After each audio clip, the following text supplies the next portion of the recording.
presse magazine très culture ce matin. Hein. Oui, parce qu'on vous a parlé dans Télématin ces derniers temps de plusieurs belles expositions qui Oui. ont lieu en ce moment. On fait que ça, hein. Attendez, on n'en rate pas une même. Mais comme c'est à Paris, peut-être que vous n'avez pas la possibilité de venir Oui. les voir. Heureusement, il y a Connaissance des Arts, magazine qui publie des hors-séries sur quasiment toutes les grandes expos. Vous voyez par exemple le numéro consacré à Jean-Michel Basquiat et celui sur Egon Schiele. Je les montre ensemble parce que c'est une double expo. Les deux sont présentés en parallèle à la Fondation Vuitton dans le Bois de Boulogne à Paris. Il y a toujours dans ce magazine une présentation très exhaustive des œuvres et aussi de la carrière des artistes. Donc c'est une bonne solution si vous ne pouvez pas aller à l'exposition ou bien pour prolonger le plaisir avant ou après.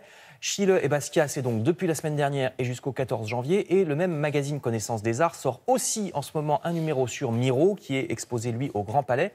Miro, dont j'avais oublié que ce n'est pas seulement un peintre, ce peintre extrêmement connu, dont vous voyez quelques exemplaires, vous voyez aussi deux de ses créations sculptées, puisqu'on reconnaît son style à la fois dans les peintures et dans les sculptures, mais les sculptures sont peut-être un petit peu moins connues. Vous voyez les sculptures de Miro ici, exposition pour ce qui est de Miro, au Grand Palais, donc à Paris, jusqu'au 4 février. Voilà pour la culture.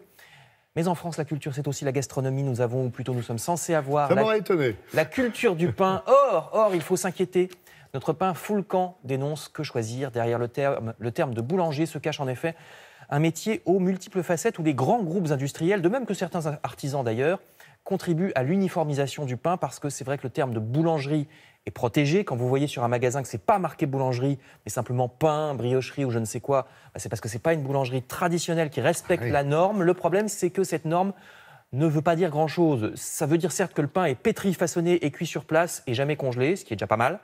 Mais malgré tout, certains boulangers sont devenus de vulgaires opérateurs techniques, je cite, en appliquant par contrat avec les industriels une recette standardisée et dictée par les groupes de minoterie, c'est-à-dire les grands groupes meuniers qui contrôlent la production de farine. Alors, c'est pas forcément mauvais, hein, mais l'ennui, c'est qu'il y a beaucoup de marketing autour, beaucoup de pubs de ces grandes marques. Donc, ça se paye. Si vous regardez bien les prix au kilo de ces nouveaux pains, qui ont des termes qu'on retrouve d'ailleurs les mêmes d'une boulangerie à l'autre, vous les payez parfois 15 € le kilo, ce qui est démentiel pour du pain. Normalement, c'est 3 fois moins.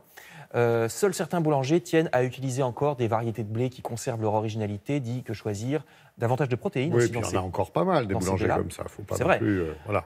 Et alors, on peut aussi faire son pain soi-même. Que choisir donne une recette sans machine à pain, en cachant pas que c'est pas facile. Hein. C'est pas pour rien que le boulanger est un métier. C'est un métier. Vous pouvez aussi tout simplement revisiter vos classiques en matière de cuisine en général. C'est ce que propose le magazine Avantage. Grand retour du mijoté en cet automne avec la cocotte en fonte ou en terre cuite qu'on laisse chauffer à petit bouillon pendant des heures sur le coin du feu. Si vous ne savez pas ou plus faire, on vous explique dans le journal comment cuisiner de la joue de bœuf en daube, une blanquette de poisson. C'est dans quel journal ça? Quel magazine vous avez dit? Avantage? C'est Cuisine et Vin de France. Non, Cuisine à 20 France, c'est juste après. Là, c'est Avantage, effectivement.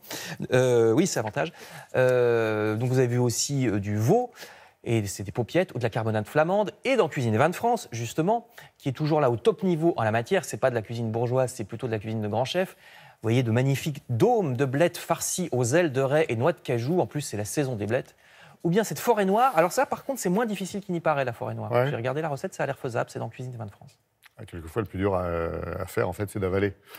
La forêt noire, c'est qu'elle est mal faite, alors. C'est bon? C'est oui, fait le tour de... Bon, c'était vraiment des bonnes idées pour le week-end. Merci, Frédéric.